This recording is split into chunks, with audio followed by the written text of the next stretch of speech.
전능하신 아버지 하나님 천지의 창조주를 믿습니다. 나는 그의 유일하신 아들 우리 주 예수 그리스도를 믿습니다. 그는 성령으로 잉태되어 동정녀 마리아에게서 나시고 본디오 빌라도에게 고난을 받아 십자가에 못 박혀 죽으시고 장사된 지 사흘 만에 죽은 자 가운데서 다시 살아나셨으며 하늘에 오르시어 전능하신 아버지 하나님 우편에 앉아 계시다가 거기로부터 살아있는 자와 죽은 자를 심판하러 오십니다. 나는 성령을 믿으며 거룩한 공교회와 성도의 교제와 죄를 용서받는 것과 몸의 부활과 영생을 믿습니다. 아멘.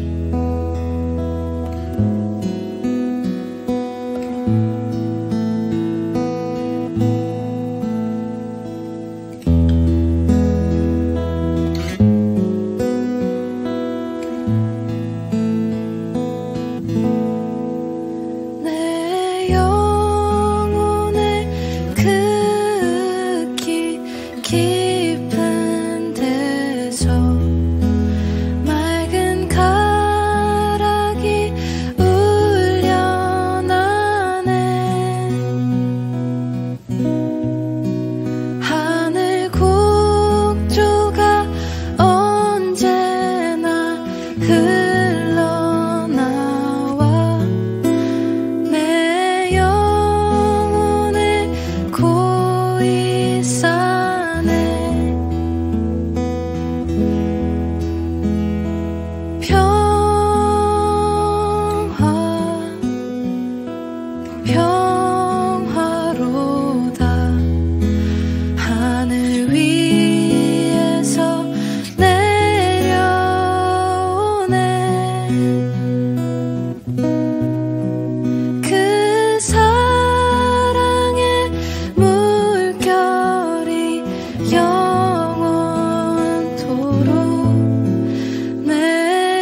이 말씀은 야게의 아들 아굴의 잠언이니 그가 이디엘 곧 이디엘과 우갈에게 이른 것이니라. 나는 다른 사람에게 비하면 짐승이라. 내게는 사람의 총명이 있지 아니하니라. 나는 지혜를 배우지 못하였고 또 거룩하신 자를 아는 지식이 없거니와 하늘에 올라갔다가 내려온 자가 누구인지, 바람을 그 장중에 모은 자가 누구인지, 물을 옷에 싼 자가 누구인지, 땅의 모든 끝을 정한 자가 누구인지, 그의 이름이 무엇인지, 그의 아들의 이름이 무엇인지 너는 아느냐?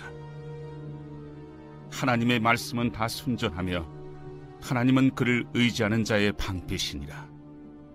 너는 그의 말씀에 더하지 말라. 그가 너를 책망하시겠고 너는 거짓말하는 자가 될까 두려우니라. 내가 두 가지 일을 주께 구하였사오니 내가 죽기 전에 내게 거절하지 마시옵소서. 곧 헛된 것과 거짓말을 내게서 멀리 하옵시며 나를 가난하게도 마옵시고 부하게도 마옵시고 오직 필요한 양식으로 나를 먹이시옵소서. 혹 내가 배불러서 하나님을 모른다, 여호와가 누구냐 할까 하오며, 혹 내가 가난하여 도둑질하고 내 하나님의 이름을 욕되게 할까 두려워함이니이다. 이번에 나오는 아굴의 잠언이 주는 교훈으로 내 영혼을 지키려면 어떻게 해야 할까요? 요즘에 얼마나 많은 가스라이팅에 대한 소식을 듣습니까? 가스라이팅, 이것은 가정을 결국 파멸시키고 맙니다. 기도, 구원, 선택, 축복을 내세워 사람들을 파멸로 이끄는 사람, 대부분 이단 교주이기도 하지요. 종교 사기 피해에 대한 용기 있는 고소, 그리고 고발과 그에 대한 법원의 엄벌 추세는 꼭 필요한 것으로 보여집니다. 본문 1절입니다. 이 말씀은 야게의 아들 아굴의 잠언이니 그가 이디엘 곧 이디엘과 우갈에게 이른 것이니라. 야게, 아굴, 이디엘, 우갈이 누구인지 정확히 알 수는 없습니다. 아마 솔로몬의 측근에 있던 지혜자들로 추정이 됩니다. 아굴은 당시 어느 누구보다 지혜로웠지만 남보다 못한 짐승 같은 존재라고 말합니다. 사람의 총명이 있지 않다고 말합니다. 아굴은 얼마나 자기 자신을 낮추었습니까? 또한 자신은 지혜를 배우지 못했고 하나님을 아는 지식이 없다고까지 말합니다. 아굴처럼 하나님 앞에 내가 얼마나 부족하고 비천한 존재인지 추한 존재인지 알아야 한다는 말씀입니다. 이단 교주들, 그들은 성도들 앞에서도 본인이 하나님보다 더 높다고까지 말을 합니다. 이단 교주는 성경 말씀의 일부를 문맥과 상관없이 떼어내어 해석해서 자신을 크게 높이고 자신을 따르는 특별한 선택을 받는다고 선전하게 되지요. 그러기에 우리는 그런 이단의 선전에 미혹되지 말아야 할 것입니다. 하나님의 아들 독생자 예수 그리스도, 그분은 누구십니까? 너무도 겸손하셔서 십자가의 죽음을 맞이하기 전에 제자들의 발을 손수 씻겨 주기까지 하셨습니다. 낮고 낮은 자리까지 내려가신 겸손으로 제자들을 섬겨주셨다는 이야기이지요. 서로 사랑하라고 권면하셨습니다. 우리 모두는 누구를 본받아야 합니까?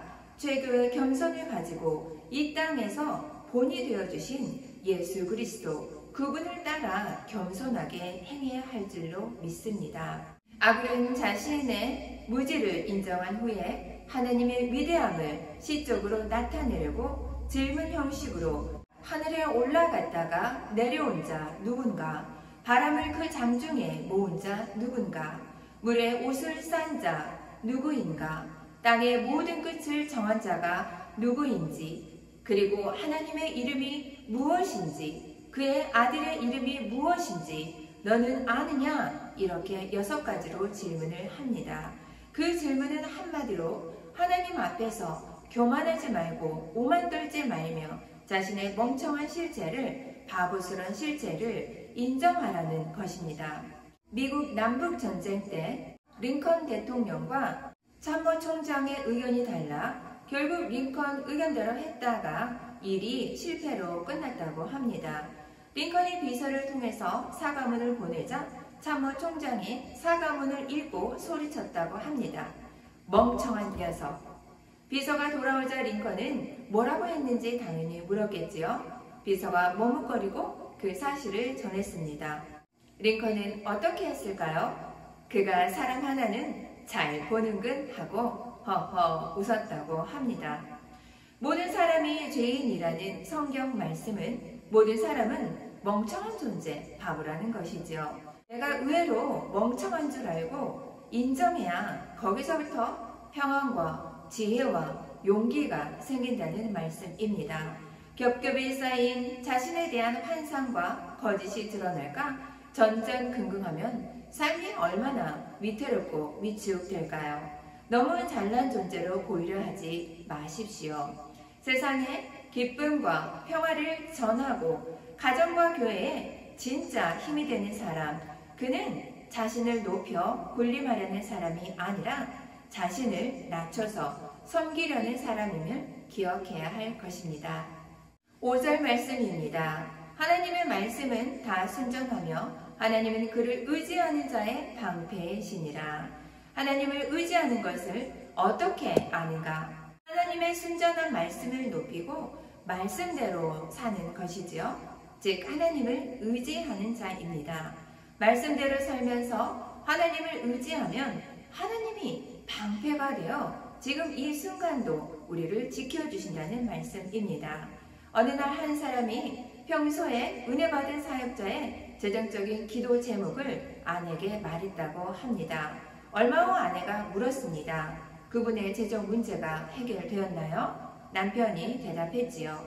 그 문제는 단번에 쉽게 해결될 문제가 아닙니다. 그저 우리가 매달 할 수 있는 만큼 후원에 동참하면 좋겠습니다. 결국 부부가 의기투합하여 그 사역자를 후원하기 시작했다고 합니다. 그 얼마 전에는 아내가 자녀의 영어 학원을 그만두게 하고 매달 절약되는 재정을 선교 후원에 쓰려고 마음먹었는데 그 찰나에 남편의 말을 듣고 기쁘게 동참했던 것이지요. 여러분 어떻습니까? 그 부부처럼 살면 가정경제 파탄 나게 될까 두려우시죠? 그 자녀는 결국 영어 학원을 끊었기에 영어를 못하게 되지 않았을까요? 그러나 실제로는 그렇지 않았다고 합니다. 남편은 어려운 살림에도 성격 후원에 동참한 아내에게 감격해 더 책임적으로 살면서 하나님의 은혜로 적절하게 누릴 정도의 경제력을 갖출 수 있었다고 합니다. 그렇다면 자녀분의 영혼은 어떠했을까요? 자녀는 우리 부모님 말씀대로 살려는 분이네 라고 하면서 자부심을 품고 더 책임적으로 공부를 열심히 해서 영어 의사소통에 부족함이 없을 정도로 실력을 갖추게 되었다고 합니다.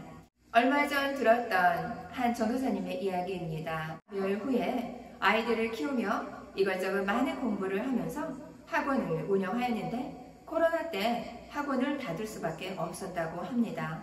경제적으로 얼마나 어려웠을까요? 남편이 신학 공부하는 중에 하늘나라로 가셨기에 그 전도사님은 신학 공부를 하게 되었고 그 과정에서 어떤 권사님은 청약을 깨고 학비를 대준 분도 계셨다고 합니다. 또한 이번에 박사 과정 합격 소식을 들은 후에 하루 만에 학비가 다 마련되어서 공부를 지속할 예정이라는 말씀을 들었습니다. 돈이 없으면 공부를 안 하는 게 맞을까요? 정말 공부를 안 하면 맞을 것 같은데 하나님의 인도하심과 일하심에 겸손해질 수밖에 없다는 생각이 들었습니다. 함께 기도합니다. 내 영혼을 지키는 길, 누가 대신해 줄 수 없음을 알게 되었습니다.